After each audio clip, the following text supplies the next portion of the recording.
Bueno, pues buenas tardes a todos y bienvenidos a una nueva sesión del ciclo de seminarios sobre el derecho, la empresa y la tecnología.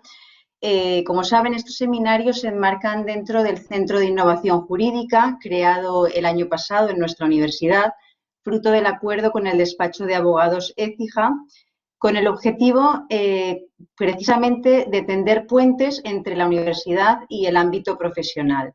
Sabéis que se dirigen a alumnos de todas las titulaciones, no solamente alumnos de Derecho de nuestra universidad, y a todos aquellos que quieran sumarse a este ciclo, que son bienvenidos. Ya sabéis que las temáticas que abordamos tienen carácter divulgativo y con ellas pues pretendemos que conozcáis el nuevo espacio digital y los nuevos modelos de negocio que surgen tras la revolución tecnológica a la que asistimos.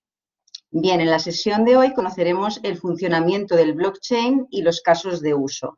Y antes de presentar a nuestro ponente, quería darle paso a nuestra decana, la decana de la Facultad de Comunicación y Humanidades. Ella es la profesora Eva García Montero, quien ha impulsado, ha sido un motor importante para la organización de este ciclo de seminarios y además me consta que los sigue y aprende mucho con ellos. Cuando quieras, Eva. Gracias, Miriam. Sí, bueno, solamente daros las buenas tardes. Bienvenido, Miguel Ángel. Gracias a ti y por extensión a Écija, que siempre nos manda a los mejores. Yo estoy muy sorprendida del nivel de estos seminarios porque son francamente buenos.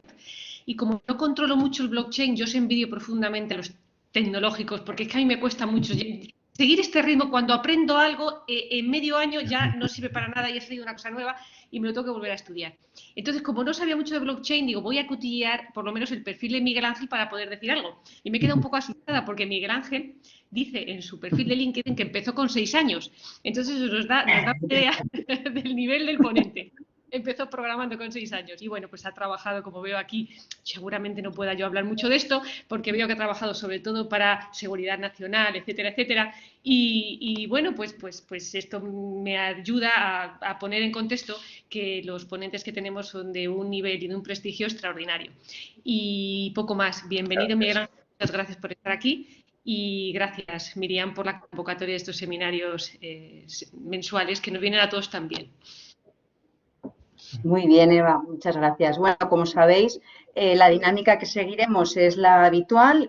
Primero tendremos esta conferencia o esta sesión magistral de nuestro ponente, después abriremos un turno de preguntas y finalmente nuestro ponente nos propondrá una actividad que deberéis entregar como actividad RAC para obtener ese reconocimiento.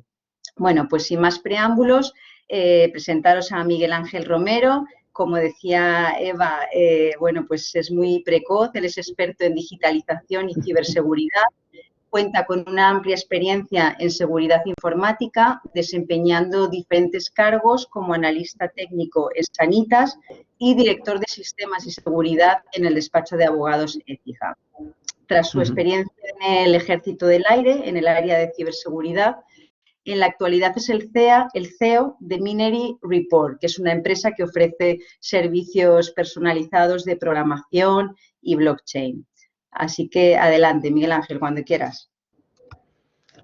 Muy buenas tardes a todos. Pues nada, lo primero agradeceros, Eva y Miriam, la oportunidad que me habéis dado y que habéis dado también al despacho, ¿no? para crear estos seminarios y que yo creo que vamos a conseguir que tanto Eva como todos los que nos están viendo terminen de entender el blockchain, que no sé por qué la gente de mi gremio lo intenta hacer más difícil de lo que realmente es, ¿no? Es una tecnología compleja, obviamente, a nivel técnico, pero que a nivel conceptual, bien explicada, puede ser bastante fácil de entender para siempre y por mucho que cambie no dejan de ser siempre las mismas cosas evolucionadas, ¿vale?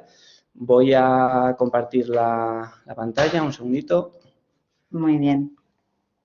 Entrar en la aplicación, compartir, vale. Vale, he puesto la pantalla, entonces no os veo. No sé si vosotros estáis viendo lo que veo yo. Sí, te vemos en pequeñito y la presentación. Perfecto. Pues allá vamos. Bueno, un poco también, como comentaba Miriam, al final de la charla vamos a tener preguntas, ¿no? Que yo creo que van a surgir bastantes y que espero poder solventar. Pero también quiero deciros que, bueno, como tenemos tiempo, si hay algún tema concreto que penséis que es bueno parar y profundizar, por mi parte lo podéis escribir, y si Miriam me avisa, porque no puedo verlo ahora mismo, puedo enfatizar más en esa parte, ¿vale? O sea, eso sin problema. Bueno, pues vamos allá con la charla. Este seminario, ¿no? Hemos querido tocar el funcionamiento de blockchain y estos casos de uso, precisamente por lo que comentaba al principio de que en el gremio de la informática el tema del blockchain y demás se ve como cosas súper modernas, pero realmente tampoco es tan moderno. El blockchain nació en los años 50, en los años 60. Lo que pasa es que la tecnología hasta ahora mismo no ha podido aplicarse a casos de uso, que para eso también es la segunda parte de la ponencia. Esto es un poco el índice de lo que vamos a hablar. Pues, como bien decía, el funcionamiento de una blockchain. Lo importante de este seminario es entender bien cómo funciona el concepto de blockchain, porque luego hay muchos desarrollos que ahondan mucho más en todos estos conceptos, pero sí que tener unas bases sólidas sobre el funcionamiento. Tampoco voy a ser muy técnico, también por el perfil, ¿no? de aquellos que nos estáis viendo. Voy a intentar explicarlo todo de la manera más sencilla posible. Y luego, por último, pues vamos a ver casos de uso. Las famosas criptomonedas que vuelven a estar en auge, ¿no? ¿Qué son los smart contracts? ¿Para qué se utilizan? Errores de concepto que tiene la gente con respecto a los smart contracts. Y he añadido un último punto que estas semanas está siendo muy controversial, el tema de los NFTs, que son tokens no fungibles, porque, bueno, hay ahora mismo artistas y demás que están utilizando esta tecnología, o este tipo de smart contract, mejor dicho, para hacer unas fortunas enormes, ¿no? Ya cuando lleguemos al final de la charla ahondaremos un poco más en este tema. Pues bueno, vamos a meternos en materia. Funcionamiento de una blockchain. Lo he simplificado lo máximo posible para que sea sencillo y fácil de digerir. Obviamente, una blockchain es mucho más que lo que explico aquí. La presentación, por mi parte, os la podemos pasar, es decir, se podrá descargar o lo que sea, no tenemos problema en ello. Entonces, bueno, ¿qué es una blockchain? Vale. Una blockchain, como su nombre indica, es una cadena de bloques, ¿no? Pero claro, dicho así, pues puede significar muchísimas cosas. Entonces, en este concepto, en el concepto de blockchain tecnológico, todo empieza en el bloque. Un bloque, al final, es la unidad mínima de información que se puede meter dentro de una blockchain. Es como un poco redundante, ¿vale? Esa información, ¿qué se puede meter en ese bloque, no? Vale, pues en ese bloque se puede meter prácticamente cualquier cosa. Al final tenemos que entender que el bloque es simplemente una forma lógica de estructurar una información. Lo que vendría siendo, pues, si nos vamos un poco más al ámbito legal, podría ser el bloque, podría ser un folio en blanco. Todo lo que tú seas capaz de escribir en ese folio en blanco es lo que se va a llevar a la blockchain, ¿no? Pero sí que tiene una peculiaridad y esto sí que es común a todas las blockchains que existen, y es la cadena, ¿vale? Al final, ese bloque lo que hace es enlazarse con un bloque anterior. Sí que es verdad que siempre tiene que existir un bloque primigenio, que se llama, que es un bloque en el que no hay bloque anterior. Al final es un bloque único, ¿no? Es el primer bloque. Este bloque es el que el desarrollador, cuando creó la blockchain en su momento, ¿no? Tuvo que dar como el primer pasito, ese primer golpe a una cadena de dominó. Entonces, es muy importante el tema de que cada bloque vaya enlazado al anterior. Esto nos va a dar una serie de propiedades que veremos un poco, ahondaremos un poco en ellas más a continuación. Pero básicamente es eso. Tenemos un bloque que es un folio en blanco en el que podemos escribir la información que nosotros queramos. Ahí podemos llevar desde criptomonedas, es decir, un registro de qué cuenta tiene qué dinero o qué criptoactivo o qué token o lo que sea, pero también se puede utilizar para estampar información dentro de la blockchain. Estampar es dejar impreso en la blockchain algo, ¿no? Porque, como ya digo, al final es un folio en blanco. La cadena, como comentaba, tiene esa peculiaridad. Cada bloque se enlaza con el anterior. Esto lo que también nos da es que existe un orden, es decir, es imposible, por la seguridad que veremos ahora a continuación, es imposible que un usuario venga e intente meter el examen, digamos, en la mitad de la pila de los exámenes para que colársela al profesor, digámoslo así, ¿no? Todo folio está obligado a ponerse siempre encima por la manera en la que está construido. No hay forma humana de meter un folio entre medias, ¿no? Esto es una característica explicada muy llanamente que hace a la blockchain lo que es, ¿no? Otra de sus principales características es precisamente esa seguridad. Todo esto se basa en unos algoritmos de cifrados matemáticos robustos que están aprobados por la comunidad matemática que en 50 años nadie ha sido capaz de romper. Esto no quita para que llegue alguien, una persona, y sea capaz de dar con la solución de esos algoritmos y resolverlo. La probabilidad es muy, muy, muy, muy baja, porque si alguien consiguiera hacer eso sería millonario en ese mismo instante. Pero bueno, al final esa posibilidad siempre está, ¿no? De que alguien consiga romper ese algoritmo. A día de hoy, todas las principales blockchain, o mejor dicho, todas las principales criptomonedas, porque la blockchain se le conoce o se ha hecho pública por las criptomonedas, utilizan algoritmos de cifrado que, salvo con computación cuántica, no pueden romperse. Y luego otra característica es que es distribuida. Al final, yo tener en mi equipo una estructura de datos en cadena, pues en programación se llama una lista enlazada, no tiene mucho misterio realmente, es decir, enlazamos un bloque, un folio, enlazamos al anterior y al anterior y al anterior. La magia surge cuando a ciertas personas se les ocurre el hacerlo de manera distribuida. ¿A qué nos referimos con manera distribuida? A que no hay un servidor, o mejor dicho, no solo hay un servidor que contiene esta blockchain. Toda la red, todo ente que quiere formar parte de la blockchain tiene una copia exacta a la que tiene el resto. Y es la comunidad, es decir, todos los nodos de esa blockchain son los que deciden si un bloque nuevo entra a formar parte de la cadena o no. De esta manera no hay una entidad, digamos, una empresa o no hay un ente por detrás que sea el que tenga el poder, la batuta, el poder mágico de poder meter bloques, porque si eso pudiera hacerse, pues se podrían meter bloques falseados y en el caso, por ejemplo, de las criptomonedas, hacer uso de dinero que no tienes. Lo que vendría siendo esa parte distribuida sería como el ente del banco, entendiendo que el banco no es una entidad, sino que son como muchas personitas, ¿no? Y al final un auditor revisa y hay otro auditor que también revisa. Entonces, con que uno levante la mano, ese documento no pasa, no va adelante.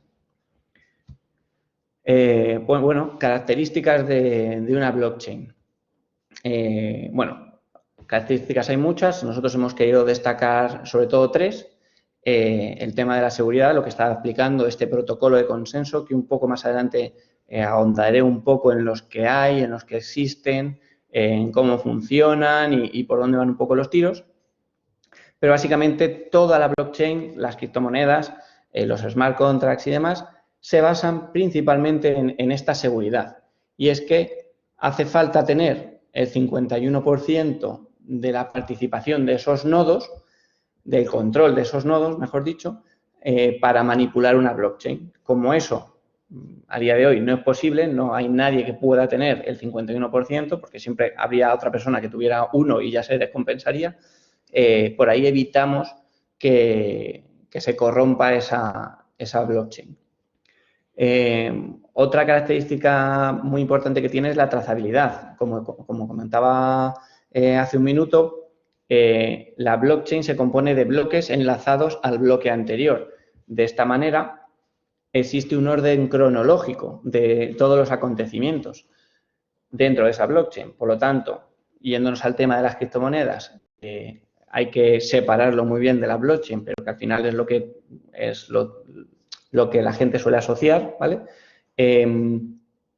Tenemos que podemos ir al inicio de la existencia de esa criptomoneda, de ese Bitcoin o de ese Ethereum o lo que fuese, podemos ir al inicio y podemos ir viendo granito a granito qué ha ido pasando. En plan, de esta cuenta le hizo una transferencia a esta otra, a esta otra, a esta otra y demás. Otra característica que tendríamos aquí es la anonimicidad, ¿no? de estas transacciones. No es que sea anónima, porque si esas transacciones son trazables, realmente no hay un ente anónimo. El punto está en que tú, para formar parte de este Bitcoin, por ejemplo, tú no necesitas ir a ningún banco a decir, oye, quiero abrirme una cuenta. Tú solo tienes que lanzar un comando en un ordenador, ese ordenador realiza un cálculo matemático, no necesitas ni siquiera internet, realiza un cálculo matemático y ese cálculo, que obviamente está estandarizado, ¿no?, con la blockchain, genera un numerito que es tu número de cuenta y punto. Entonces ahí no interviene un tercero, nadie sabe que eres tú. A día de hoy, con todos los exchanges que existen y demás, pues si tú quieres comprar criptomonedas, pues estás completamente trazado. O sea, no me cabe la mayor duda que en unos años Hacienda y las instituciones pues sabrán detalladamente quién posee criptoactivos dentro de estos exchanges. Lo que pasa fuera de los exchanges, es decir, lo que comentaba hace un momento de crearte una cuenta con tu ordenador tranquilamente en casa y completamente online, no puede estar trazado porque no está asociado a ti. El punto es hacer llegar, digamos, criptomonedas a esa cuenta. Siempre tiene que haber alguna contrapartida económica para que alguien te ingrese. Entonces, bueno, siempre se podría trazar lo que ocurre dentro de una blockchain. Y luego, por último, la inmutabilidad. O sea, todo esto no tendría sentido si alguien pudiera coger y decir, vale, pues donde aquí pone 1000, tengo 10 millones. Pues si eso pasase, pues no serviría de nada este sistema. Al final es lo más importante de la blockchain, es que es inmutable. Lo más importante y también lo más controvertido, porque lo que tú estampes en blockchain se queda en blockchain para siempre. Volviendo al tema de Bitcoin, si tú haces una transferencia, en esa transferencia tienes un pequeño campo, en esa hoja que estás enviando, tienes un pequeño campo en el que puedes escribir información. Está acotado, tiene un máximo de caracteres y demás, como si fuera el concepto de una transferencia normal y corriente de banco, pero ahí puedes escribir lo que quieras. Claro, hay que tener cuidado con qué se estampa ahí, porque eso se va a quedar ahí para siempre y es público. Entonces, pues tema, por ejemplo, de la RGPD, ¿no? Hay gente que está estampando los DNI de gente y cosas así dentro de la blockchain. Pues ojo, porque eso se queda ahí para siempre y no tienes el derecho al olvido. No puedes eliminar esa información de la blockchain. Obviamente hay formas de estampar información en la blockchain sin que sea pública, pero bueno, eso ya es un poco más avanzado. En el tema de la inmutabilidad, al final tenemos los algoritmos de cifrado, esto de clave pública y clave privada, esto es lo que yo comentaba hace un momento de tú te creas en tu ordenador sin internet ni nada, ejecutas un comando y eso genera una clave pública que es tu cuenta bancaria y una clave privada que no deja de ser tu PIN para el acceso a esa cuenta bancaria en estos sistemas. Y luego tenemos los algoritmos de resumen o de hash. Vale, los algoritmos de hash es una cosa importante y que hay que entenderlo bien antes de pasar a slides posteriores.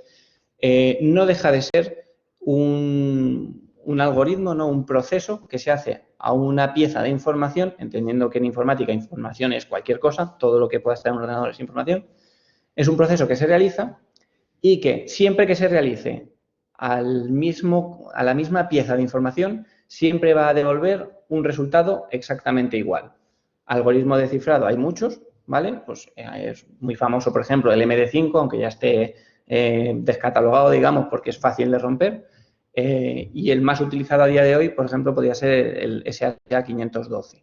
Son nombres raros que utilizamos los informáticos, pero al final estos algoritmos lo que hacen es transformar una información a una cadena de texto con una longitud definida. En este caso, el SHA-512, como su propio nombre indica, tiene 512 bytes, ¿vale? Que tiene una longitud en caracteres específica, ¿no? Entonces, siempre que se genera, da el mismo. Yo cojo una foto, le hago un hash a esa foto y esa foto me devuelve siempre el mismo numerito, ¿no? El mismo churro de números y letras.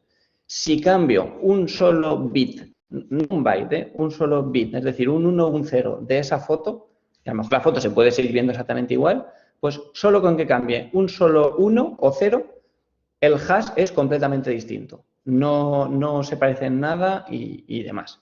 Esto es muy importante porque en blockchain se utilizan mucho estos algoritmos de resumen o de hash para guardar información o, digamos, para utilizarse dentro de toda esta utilidad, ¿no?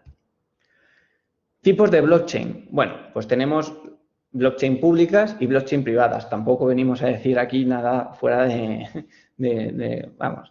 del sentido común. Blockchain pública, pues al final lo que hablábamos, tema de Bitcoin y Ethereum, que son las dos grandes conocidas.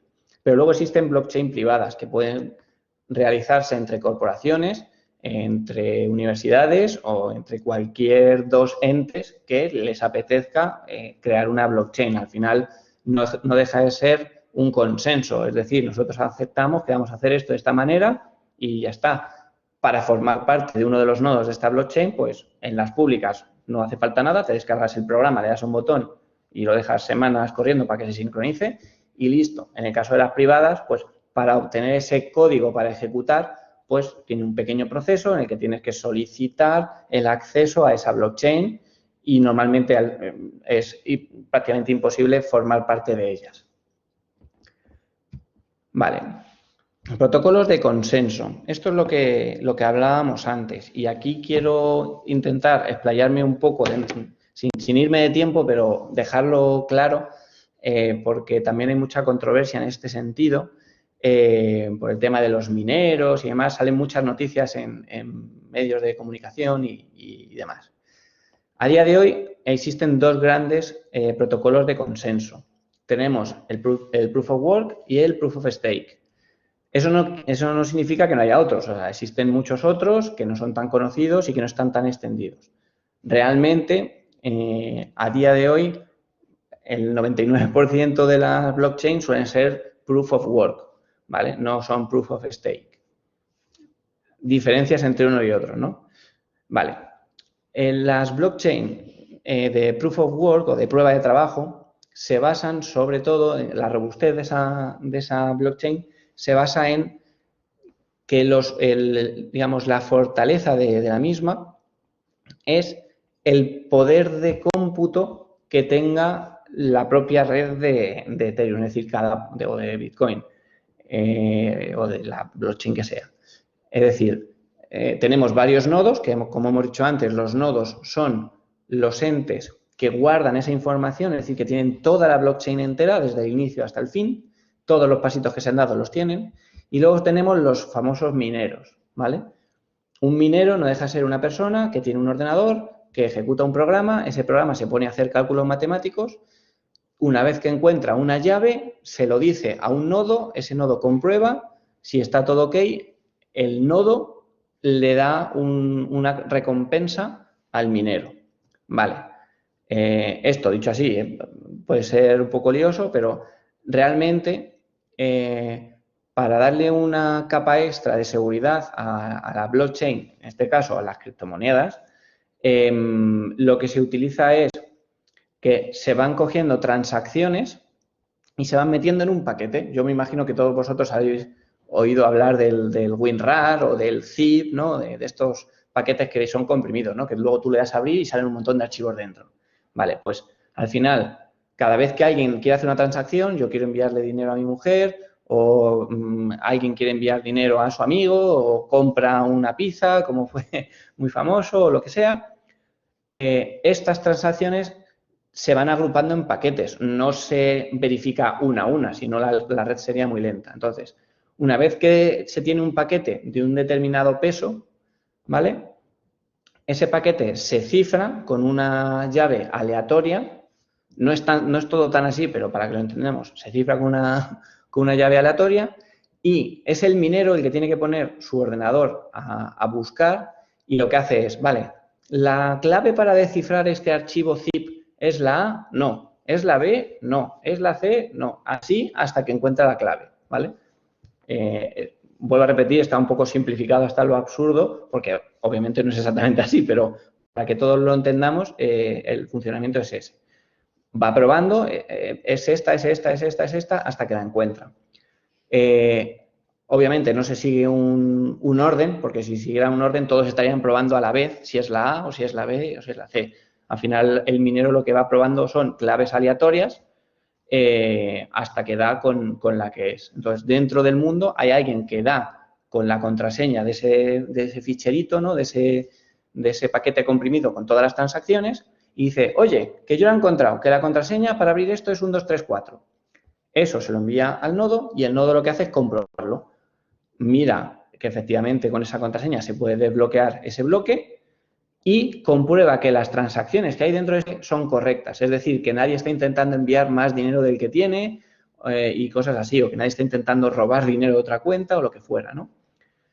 Esto, una vez que está todo comprobado y que está ok, el bloque lo que hace es generar una cantidad de... Vamos a centrarnos en el Bitcoin, ¿vale? Una cantidad de Bitcoin, los genera y se los da como recompensa al minero. Por eso ahora mismo, a día de hoy, existen tanta gente que está minando criptomonedas, porque al final es un medio para lucrarse, pues, bastante pasivo. Tú pones tu ordenador, pones tu máquina y, entre comillas, no tienes que hacer nada y eso va dando dinero. No es tan bonito como lo pintan. Nosotros tenemos alguna mina, digamos, de criptomonedas y dan bastante trabajo. ¿Vale? También lo digo porque hay mucha gente que les ha apasionado de estos temas y le gusta. Pues bueno, como curiosidad está muy bien. Si el planteamiento es sacar un rédito, ojo que no es tan sencillo. Y al final todo esto planteaba un problema, y es que la cantidad de energía, de electricidad y de infraestructura que hay que montar para mantener todo este sistema es muy grande, muy grande. Ahora mismo no sé, pero hasta hace poco recuerdo que la cantidad de electricidad que se estaba gastando para minar Bitcoin creo que equivalía a la cantidad de electricidad que gastaba un país como España en un mes o algo así, o sea, una burrada de electricidad. Entonces, claro, era necesario un sistema alternativo que no gastase tanta electricidad y que fuera más, digamos, de la mano del medio ambiente, ¿no? Porque al final consumir esa electricidad pues lleva también unas consecuencias climatológicas y todo esto. Entonces crearon el Proof of Stake. El Proof of Stake es muy parecido al anterior. La única diferencia es que en vez de tener un ordenador que esté comprobando cuál es la clave, ¿no? Esto lo que se hace es que un programita que tienes en tu máquina coge todo el paquete de transacciones, que en este caso no está cifrado, va mirando una a una, va verificando si una a una si son correctas, ¿vale? La va verificando y cuando encuentra una que es, si encontrase alguna que es incorrecta, pues lo notificaría, pero bueno, si todas son correctas, coge dinero que tengas tú en tu cuenta de Bitcoin y lo, entre comillas, apuesta, ¿vale? Diciendo, oye, yo me juego este dinero a que todo esto está bien. Volvemos a reducirlo al absurdo, ¿vale? No es exactamente así, pero por entenderlo. Se deposita cierta cantidad en garantía de que todas las transacciones que hay en ese paquete que yo estoy validando están correctas. Eso lo hace, pues, toda la comunidad minera y al final se verifica si esas transacciones están bien o están mal y si están bien, pues se hace un reparto de esos bitcoins, por ejemplo, se haría un reparto equitativo a la cantidad de criptomoneda que hubieras empleado para validar.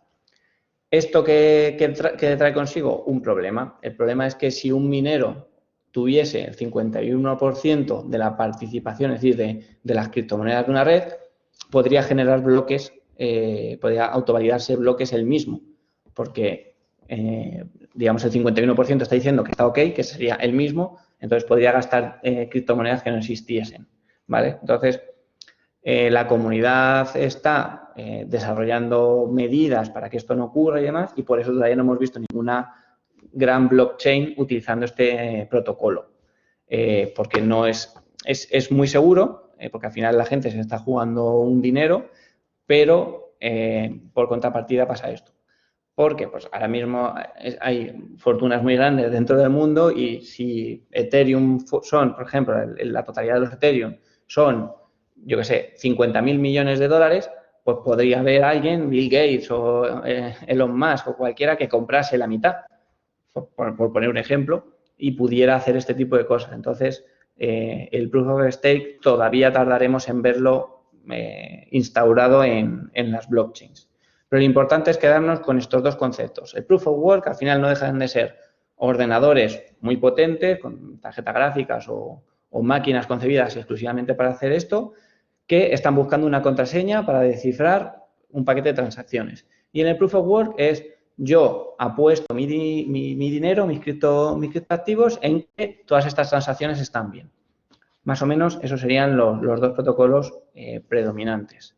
Me imagino que en esta explicación habrá más de uno y más de dos de vosotros que tenga dudas. Lo dicho, si hace falta que profundice más, pues me lo podéis decir y tal. Si no, sigo y más tarde en la ronda de preguntas aclaramos. Una pregunta. Vale. Sí. En el último sistema que hemos visto, en el de POS, claro, Sí. Quien comprueba si efectivamente esas transacciones son correctas, supongo que será un nodo, ¿no? ¿O quién lo comprueba?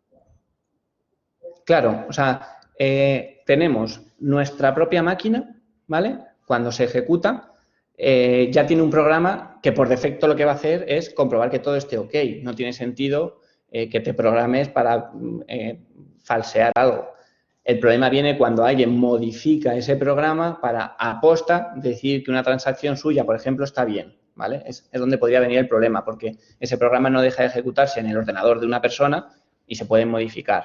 Entonces, por defecto, ese programita lo que hace es verificar que todo está ok y cuando verifica que todo está ok, tú dices, vale, pues yo quiero dedicar 10 bitcoins a decir que todo ok, ¿vale? Pues ya está, se hace y demás. El nodo siempre va a validar que esas transacciones estén bien. ¿Qué pasa? Que si el resto de nodos le dicen que está bien y que hay un nodo y que hay un bloque nuevo agregado a la blockchain, con que el 51% de esos nodos diga que sí, es decir, tenga ese bloque, mi nodo lo va a incorporar en su blockchain sin comprobar nada, ¿vale? Porque, digamos, como que se actualizan para que todos estén sincronizados.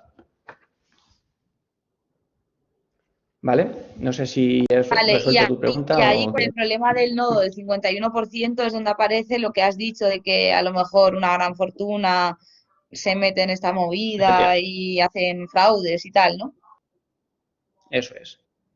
Eso es. Son como dos partes, ¿vale? O sea, tenemos por un lado el control del 51% de los nodos y por otro lado el control, por ejemplo, en el caso del Proof of Work, el control del 51% de la capacidad de cómputo mundial. Eso a día de hoy es imposible de tener las dos cosas. Pero en la parte del Proof of Stake sí que podría ser, ¿vale? Tener el control del 51% de los nodos sería posible, ¿vale? Y tener el control del 51% del criptoactivo que estemos hablando también podría ser, sobre todo en criptomonedas o en criptoactivos incipientes, es decir, una criptomoneda que está justo empezando, ¿vale? Pues sería muy fácil tener el 51% y digamos, falsear esa criptomoneda y, por supuesto, obviamente, se iría bajo su cotización en los exchanges y demás. No sé si te ha aclarado. Vale, sí, ahora sí. Muchísimas gracias, ¿eh? Vale. Pues vamos a seguir. Caso de uso. Bueno, ya hemos explicado lo que es una blockchain, grosso modo, obviamente por lo que comentaba al principio. Se puede profundizar en ello al máximo. O sea, seguro que no dentro de mucho tiempo van a empezar a salir tema de carreras y titulaciones oficiales y demás orientadas a este tipo de tecnología que, aunque la gente no lo sepa, está muy extendida. Vale. El potencial que tiene esta tecnología, dejando a un lado criptomonedas, ¿vale? Simplemente la tecnología del blockchain es muy grande, ¿vale? Se puede utilizar en muchísimos ámbitos. En el ámbito de la logística, que ya hace un tiempo di una ponencia en el ICAM de este estilo. En la identidad digital, en la energía, en los seguros, telecomunicaciones. O sea, tiene una cantidad de usos infinita. Al final es como cuando se empezó el tema de las bases de datos en la informática, pues al principio solo tenían los bancos. Luego las grandes compañías de telecomunicación empezaron a utilizarlas también. Luego los seguros, luego no sé qué, luego los gobiernos, tal. Y al final todo el mundo tiene una base de datos. O sea, que me diga a mí alguien a día de hoy qué negocio no tiene una base de datos, aunque sea en un Excel escrito, ¿vale? ¿Qué pasa? La blockchain nos da como una vuelta de página a esta base de datos y nos da esas características que hablábamos al principio, ¿no? De la integridad de la información, de que es inmutable, de que tenemos una traza de por dónde ha ido pasando cada cosa y demás. Eso es muy bueno, porque a día de hoy en la industria existen precisamente esas carencias. Es decir, yo me tengo que fiar de que una compañía eléctrica de que tenga mi información guardada o no, o lo que sea, porque yo no tengo acceso a esa base de datos porque es privada. Vale, pues con la blockchain esa información podría ser pública y yo podría tener acceso a ella mediante mi clave privada, por ejemplo, lo que hablábamos antes de clave pública, clave privada. Es un ejemplo tonto, ¿vale? Pero un poco para que se entienda. Pero claro, las blockchain, su primer uso fue el tema de las criptomonedas, su segundo uso fue los smart contracts, que lo he comentado al inicio en el índice, ¿no? Entonces, tenemos que entender que, claro, si pensamos solo en criptomonedas, es decir, si pensamos solo en que la blockchain es un cuaderno en el que vamos apuntando quién tiene qué dinero y qué dinero ha enviado a otra persona, pues claro, es un uso muy básico. La blockchain ha evolucionado mucho más y ahora mismo permite ejecutar programas muy complejos dentro de la propia blockchain, ¿no? Entonces, eso lo que nos da es una capacidad, pues, de poder, por ejemplo, juego online. Pues a día de hoy existen casinos que su motor de números aleatorios, o el motor del juego, está subido en blockchain. Por lo tanto, la propia empresa que está haciendo esa actividad, ¿vale?, no tiene capacidad para variar o hacer trampas. O sea, ahora mismo, pues, por ejemplo, a alguien le gusta el póker online, pues ahora mismo cuando está jugando contra alguien, no puede saber si contra el que está jugando es el dueño de PokerStars y está trucando la máquina, como quien dice. Obviamente eso no pasa, ¿vale? Pero realmente tú no puedes, o sea, te fías porque, jolín, es un ente muy grande y demás, pero realmente si esa entidad quisiese, o simplemente has llegado a una sala de póker nueva y está haciendo una estafa, pues si esto fuera blockchain no se podría. Sería un contrato que estaría subido a la blockchain y siempre funcionaría de esa manera, ¿vale? El registro de la propiedad, esto, como volvemos a lo que comentaba antes, como es inmutable y tiene un registro de por dónde ha ido pasando las cosas, pues se puede dejar grabado dentro de esa blockchain toda esa información. Claro, aquí planteamos ya el tema de los notarios, ¿no? De los registros. Un registro mercantil. Pues oye, a lo mejor tiene mucho sentido que los registros mercantiles de España y demás adopten esta tecnología, aunque fuese una blockchain privada, no sea una blockchain pública, pero adoptasen esta tecnología, porque podrían garantizar que la información no ha sido modificada. A día de hoy, obviamente, pues también tienen sus formas de garantizar que eso no ocurre, ¿no? Pero tecnológicamente sería como dar un pasito más adelante. La administración pública con la identificación digital, pues lo mismo. También aquí tenemos otro problema y es, por ejemplo, el sistema del voto electrónico. Para poder votar, el voto tiene que ser anónimo. Vale, en la blockchain, como comentábamos antes, al final el poseedor de esa clave es anónimo. Pero claro, si cualquiera puede crear una wallet, ¿no? Cualquiera puede crear su número bancario, cualquiera podría votar varias veces. Entonces, bueno, eso, por ejemplo, es más complicado y tiene otros procesos y otras historias que tampoco vamos a profundizar ahora, ¿no? Pero son un poco usos, ¿no? de esta tecnología en diferentes ámbitos. La lucha contra la corrupción y el fraude, pues igual, si todo queda estampado, no hay capacidad, digamos, del malo que modifique esa información. Veas, por ejemplo, las asociaciones sin ánimo de lucro y demás tienen que publicar todos los años las cuentas de la asociación. Pues a día de hoy la pueden publicar en su web, pero se han equivocado en lo que sea y pues simplemente cogen el PDF, cuelgan otro, cambian el enlace y nadie se ha dado cuenta de que en uno ponía X y en otro ponía Y. Y eso es así y como todos entendemos que estas cosas las hacen de buena fe, pero realmente podrían hacerlo por lo que quisieran, ¿no? Sin embargo, si las cuentas las subieran estampadas en blockchain, en el momento en que cogieran y subieran otro archivo para ver que, o sea, para decir que este es el bueno, siempre estaría el anterior y siempre podíamos ver si de verdad había una errata o cualquier cosa, ¿no? Entonces, bueno, son un poco digamos, el impacto del blockchain en un montón de industrias. Bueno, ya en FinTech, pues ya ni os cuento, ¿no? Todo el tema de las criptomonedas, de opciones de futuro y todas estas cosas, pues claro, es brutal. Aquí es donde la gente suele sorprenderse, ¿vale? Aplicaciones y consorcios que ya están utilizando blockchain dentro de sus procesos. Obviamente no en todos sus procesos, pero sí en bastantes. El número uno por excelencia es Spotify. Yo creo que todos los que estamos aquí conocemos Spotify, lo hemos usado alguna vez, otra cosa que ya sea de pago o no de pago, ¿no? Pero todos los hemos utilizado. Pues Spotify adquirió una plataforma de blockchain precisamente para garantizar a los artistas la atribución de los royalties. No es Spotify diciendo que hay digamos, que una persona ha escuchado la canción una vez. Es que cuando la persona escucha la canción una vez, eso ejecuta un proceso, digamos, en la blockchain que suma un 1 en un registro. Entonces, eso es inmutable.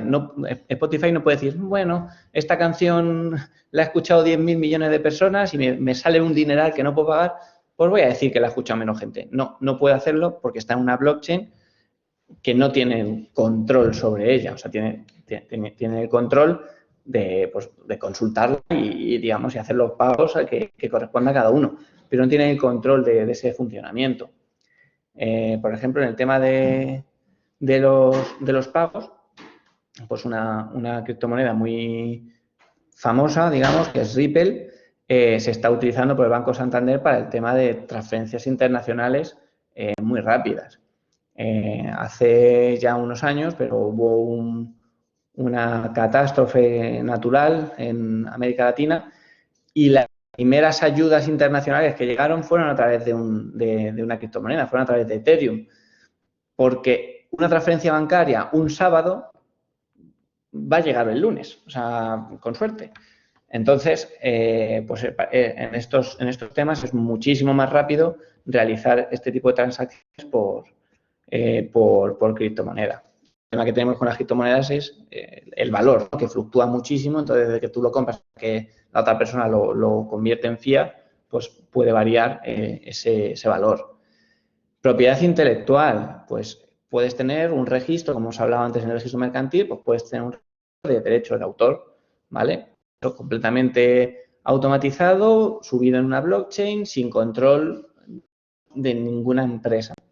En este caso, pues Kodak es la empresa que instó esa iniciativa, pero no es la que tiene el control sobre cómo opera esa blockchain. Pues R3, es que al final hay mucho, ¿vale? Alastria, por ejemplo, es un es un consorcio de blockchain que es español, que se basa sobre Ethereum y te permite realizar smart contracts o contratos inteligentes y herramientas de identidad digital y demás.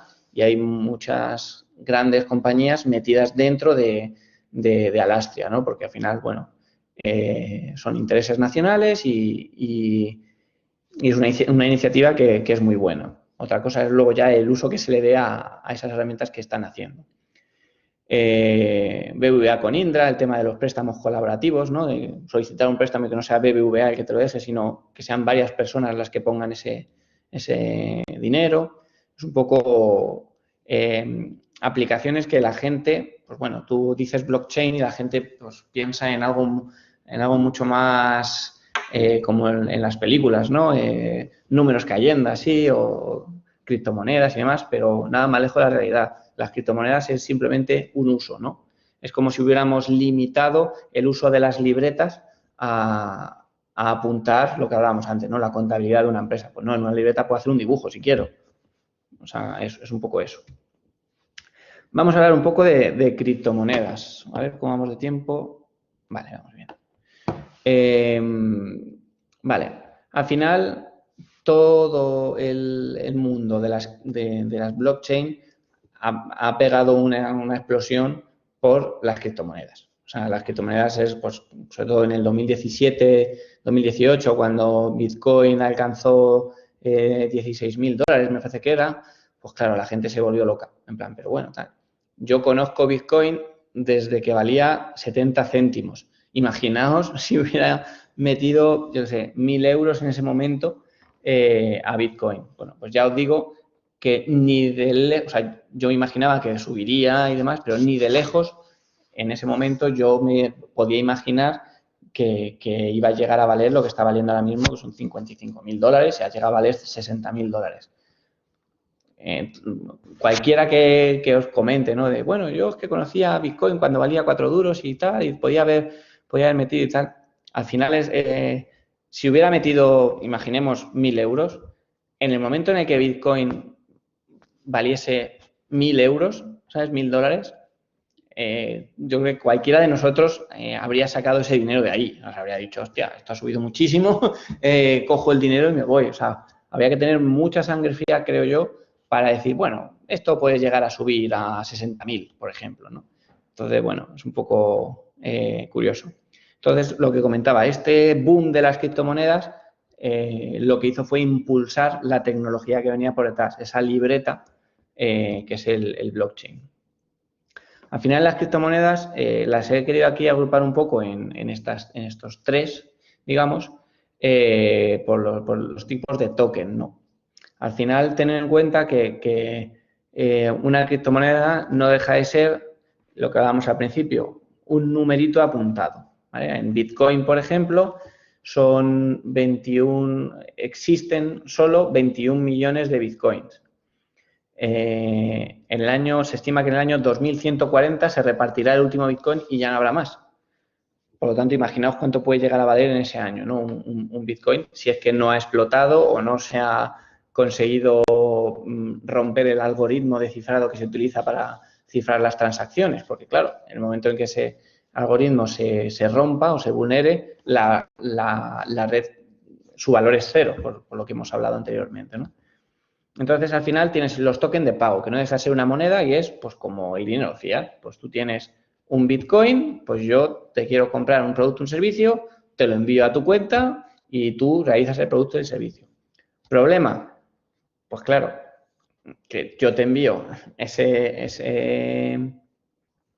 dinero, digamos, ¿no? Dinero digital, te va a llegar instantáneo a tu cuenta. Eso instantáneo tampoco es así porque se tiene que validar, como hemos dicho antes, ¿no?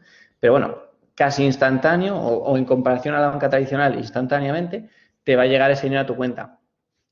El problema es que, primero, si te equivocas, no tienes dónde reclamar. Es decir, si tú haces una transacción, me la quieres hacer a mí y sin querer, lo típico, vas a darle al enter y pones una cedilla de estas, pues ya está, le has enviado los Bitcoin a alguien que no debías. Y probablemente, si ese es el caso, se las envía encima a una cuenta que no existe ni puede existir. Entonces, digamos que has cogido esos tokens y los has evaporado. O sea, han desaparecido de la existencia de la blockchain. Siguen existiendo, ¿vale? Porque quedan registrados dentro de la blockchain que tú le has enviado a esa cuenta que no existe X dinero, pero como no se pueden usar, pues han quedado, digamos, en el limbo. Hay varias iniciativas, porque las blockchain de criptomonedas están vivas, o sea, hay una comunidad que sigue desarrollándolas y sigue mejorándolas y demás, ¿no? Y es los famosos fork estos, que a lo mejor a uno que os guste más estos temas, esté más metido, y es que tenemos una blockchain, pero de esa blockchain puede salir una rama que se bifurque en alguna funcionalidad, en algún aspecto, y esa rama funcione de una manera completamente distinta como funcionaba la anterior. El tronco de esa blockchain va a ser común a las dos, pero en un momento las transacciones de una han ido por un lado y en otro momento han ido de otro, ¿no? Un caso clásico pues es el Ethereum, ¿no? Tenemos el Ethereum Classic y el Ethereum normal y corriente, ¿no? Pues el Classic es que hubo un momento en el que se hizo una decisión por parte de los programadores de esa blockchain. Hubo unos que no veían esa decisión bien y otros que sí que la veían bien. Se optó por dividirse y lo que pasa es que la rama que más peso tiene, es decir, el Ethereum bueno, tuvo más peso sobre la otra. Entonces, pues esa es la que sigue siendo más grande. Lo que hablaba, el tema de los tokens de pago, pues al final no dejan de ser activos, ¿no? Luego tenemos los utility tokens, que son tokens que están dentro de un contrato inteligente, digamos, dentro de una blockchain. Esto ya aquí, esto es un poco, no sé si habéis visto la película de Origen, pues ya es un poco como el sueño dentro del sueño. Vale.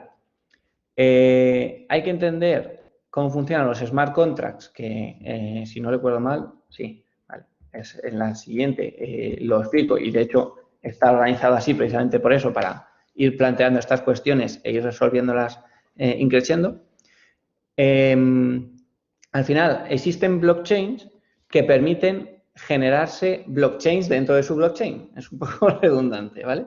Entonces, los ICO, estas monedas que alguien se inventa, me voy a inventar una moneda, un nuevo criptoactivo, pues lo hace sobre una blockchain que permite la ejecución de smart contracts, de contratos inteligentes, y dicen, pues bueno, si tú tienes este token, pues te da derecho, pues yo qué sé, imaginaros que compras un token, imaginaros, yo qué sé, una empresa de cine, vende las entradas en vez de los tickets, pues vende tokens. Pues yo compro el token y cuando voy a la puerta enseño, mira, tengo el token, soy propietario de este token, entonces me dejan entrar y se pueden consumir, ¿vale? Es decir, ese token se metería en una lista de tokens ya gastados y no puedes utilizarlo dos veces, ¿vale? Volvemos a decir, como es inmutable esa lista, no se puede utilizar dos veces. Esto, por ejemplo, para el tema de entradas a un concierto o a un... que ahora, bueno, por tema pandemia ya no hay tanto, ¿no? Pero para el tema de entradas a un concierto, pues siempre dentro de mi gremio, ¿no?, de la ciberseguridad y demás, pues no era difícil ver pues condiciones de carrera, que se llama, y es que si yo tengo una entrada y él tiene y mi compañero tiene la misma, es decir, la hemos fotocopiado, imaginaos dos copias exactas, si vamos los dos a la vez y ticamos en ese sistema, cabe la posibilidad de que entremos los dos. A lo mejor no, pero cabe esa posibilidad. Dentro de una blockchain eso siempre sería imposible, porque por muy a la vez que lo hiciéramos los dos, siempre habría una transacción que se realizaría antes que la anterior, ¿vale? Entonces, cuando se fuera a verificar la siguiente, como es el mismo token, ya estaría anulado y no le dejaría entrar, ¿vale? Es un poco un símil para que todos entendamos. Y luego ya los security tokens, pues ya es más tema de participación de futuros ingresos, el aumento de valor, o sea, es un poco rollo lo que podría parecerse a la bolsa, ¿vale? Pero no generan dividendos, como dice aquí, porque no es un sistema reglado dentro de un país ni nada, es simplemente pues como un reparto, ¿no? Pues existen 100 participaciones, pues se reparten y el dueño de esa participación pues es el que tiene esos permisos, ¿no?, o esos derechos. Vale. Vamos ya al tema de los smart contracts, que también tiene su miga.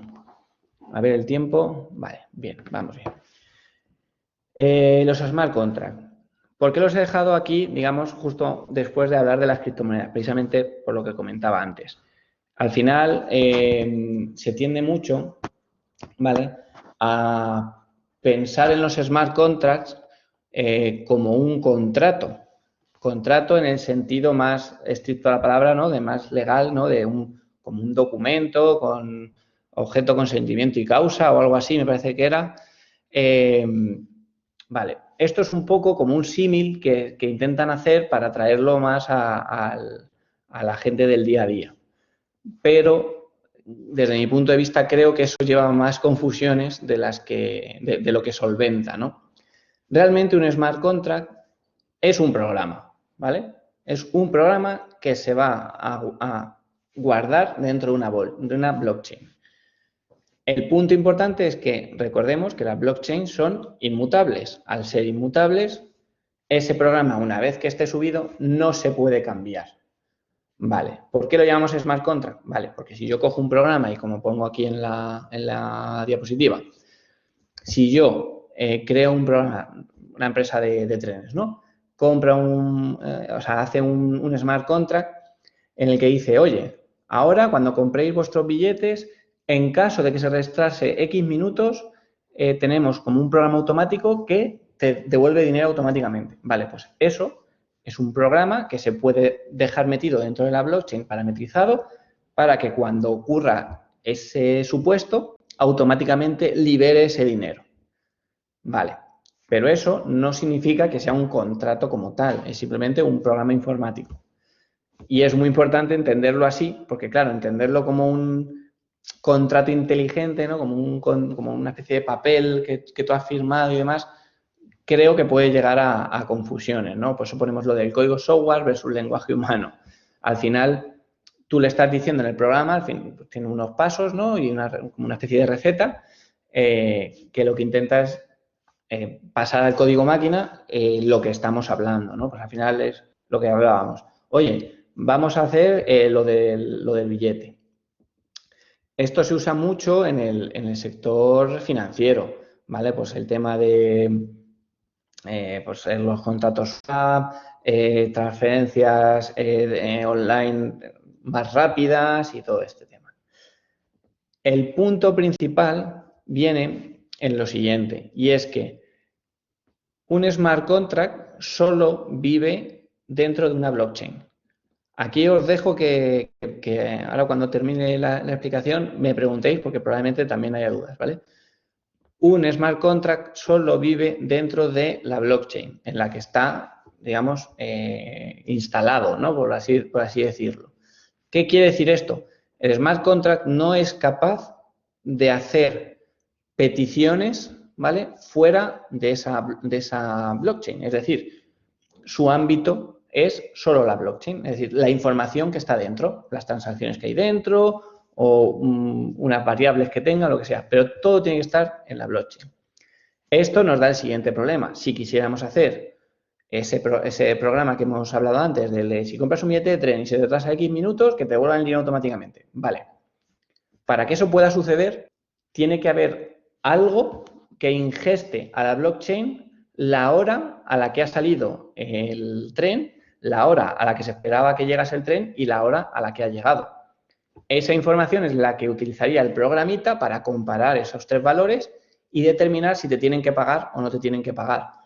Pero tiene que existir ese ente externo que se llama oráculo que ingeste esa información dentro de la blockchain. La blockchain por sí sola no es capaz de coger información de los trenes, ni de los trenes ni de nada, ¿vale?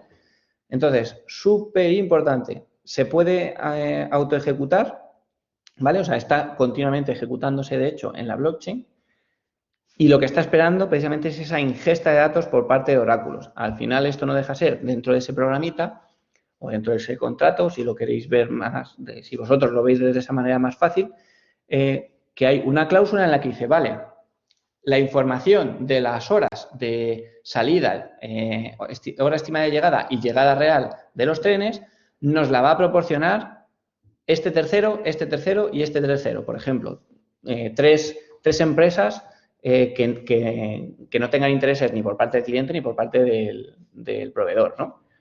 Entonces, dejamos estandarizado que esa información va a venir de esos 3 y solo aceptamos información de esos 3. De esta manera, en nuestro contrato inteligente, está siempre esperando la información de los 3. Cuando cada uno dice, oye, el tren salió a las 9, tenía que llegar a las 10 y llegó a las 11.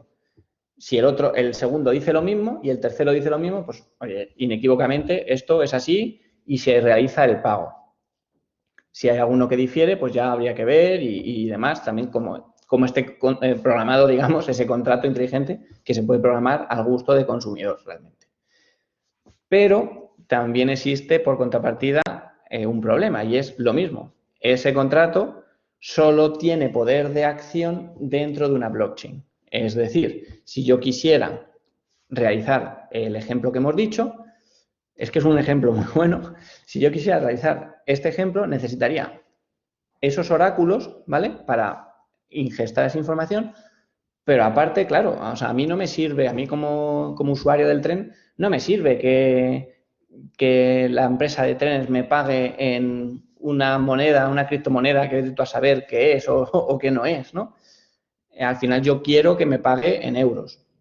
Entonces, como la blockchain no tiene capacidad de hacer transacciones de euros, de dinero fiat, hace falta como un tercer interviniente que lo que hace es, oye, yo soy completamente ajeno a cualquiera, yo lo único que voy a hacer es mirar este smart contract y en el momento en el que ponga que tengo que pagar a Menganito o a tal cuenta bancaria o lo que sea, o devolver dinero a una tarjeta de crédito o lo que fuese, yo lo voy mirando y en el momento en el que haya algo que lo tengo que hacer, yo no pregunto a nadie y lo ejecuto. De tal manera que puede haber un banco, por ejemplo, que ofrezca ese servicio, que pues esté monitorizando un smart contract, un proceso propio del banco, conectado a la cuenta bancaria de la empresa de trenes, y que cuando vea que hay que realizar un ingreso de dinero a un cliente o a un grupo de clientes que ha sufrido un retraso, directamente, sin preguntar con la empresa, lo realizo.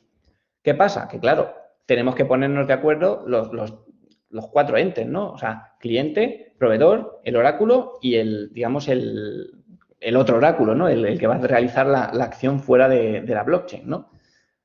Una vez que los 4 estamos de acuerdo, se genera ese programa, se comprueba que ese programa está correcto, obviamente, y se pone en la blockchain.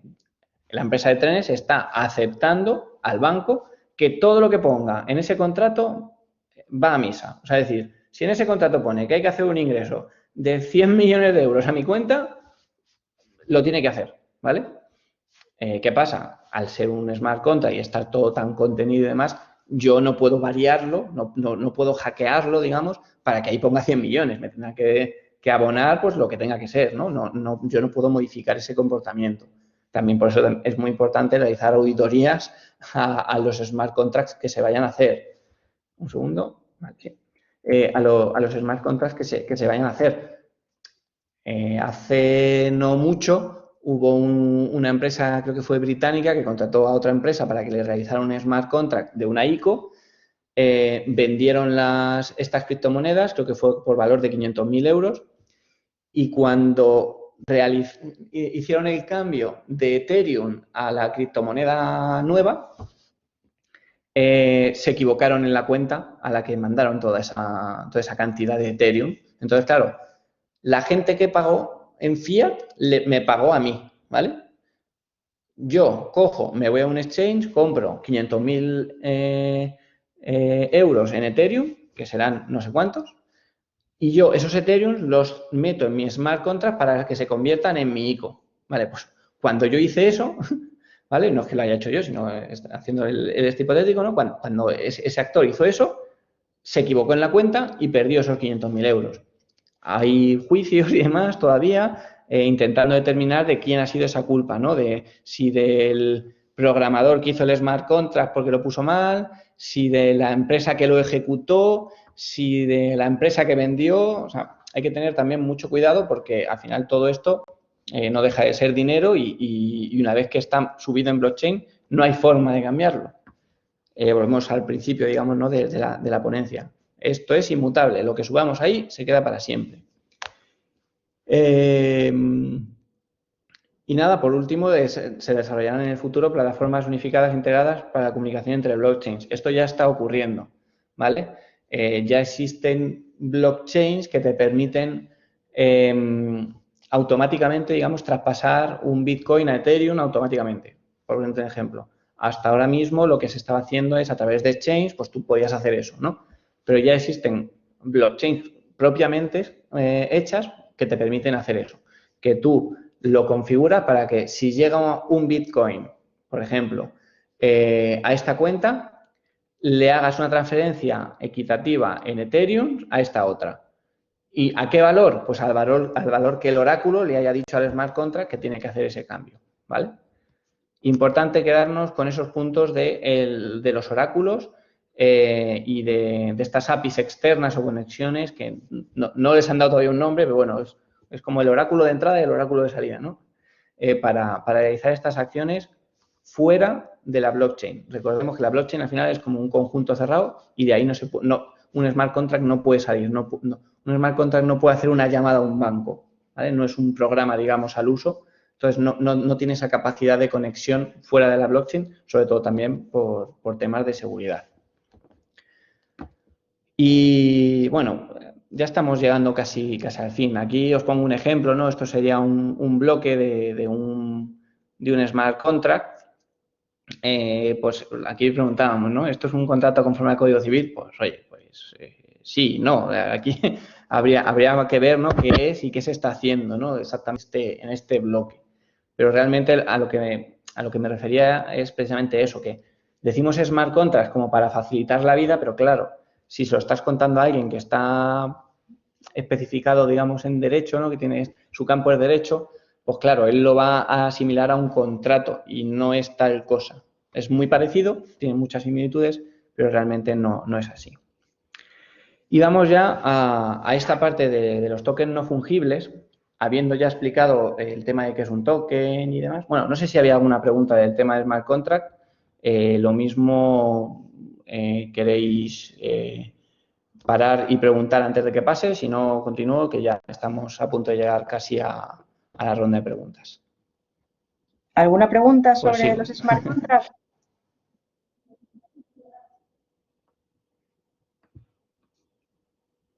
Bueno, seguro que en la ronda de preguntas sale alguna. ¿Sí? Vale, bueno, vamos entonces a ver los tokens no fungibles. Vale. Dando una vuelta más de tuerca, complicando un poco más la situación, como veis, esto al final hemos ido en la parte básica, hemos ahondado un poquito más, criptomonedas, de cómo salieron y demás. Hemos dado un pasito más al tema de los smart contracts.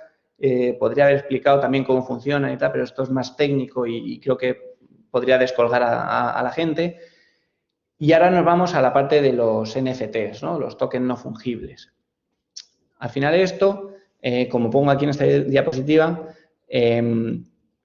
no deja de ser un token, ¿no? Una cadena de texto, un resultado de un proceso criptográfico, pero la principal característica de este tipo de tokens es que son únicos e irrepetibles, ¿vale? ¿A qué nos referimos con esto? Es que el smart contract se encarga de crear este token. Y una vez que crea un token, imaginemos un churro de números y letras, ¿vale? Ese smart contract no puede generar un token igual.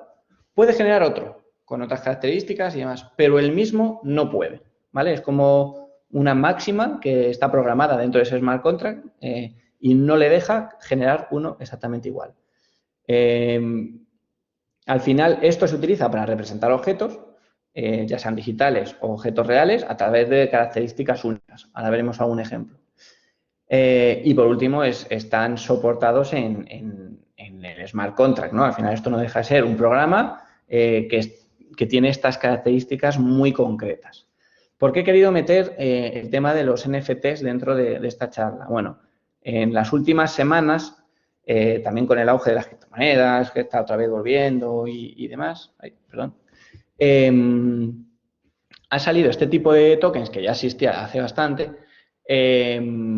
porque hay ciertos artistas que están utilizando estos tokens para vender sus obras. Entonces, pues, hay un artista muy famoso que quiere vender su cuadro, pero lo quiere hacer a través de un token de estos. Entonces, tokeniza su cuadro, por poner un ejemplo tonto, ¿vale? Le hace una foto, hasea esa foto, por eso hablaba al principio de quedaros con el concepto de hasear, ¿vale? Hasea esa foto, eso da un número único y lo que hace es estampar, digamos, ese token, ¿no? Generar ese token de esa foto. Y la persona que posee ese token, es decir, en la blockchain queda asociado que en mi cuenta bancaria yo tengo el token yo soy el dueño. Entonces, lo que hacen es decir, oye, pues si tú tienes el token, digamos, la propiedad de ese cuadro es tuya. Sea tuya o sea de la persona que vaya teniendo el token porque se puede ir pasando. Características, pues bueno, también es muy curioso porque hacen tokens que solo se pueden enviar una vez. Es decir, se crea el token en la smart contract, se envía una cuenta y ya no se puede enviar. O sea, como tienes que utilizar el smart contract para mover ese token de una cuenta a otra, pues si en ese smart contract no dejas definido que se pueda enviar de una cuenta a otra, no se puede. Entonces, solo se puede enviar una vez. Por lo tanto, generas un producto, digamos, único y, claro, su valor pues puede ser el que alguien esté dispuesto a pagar.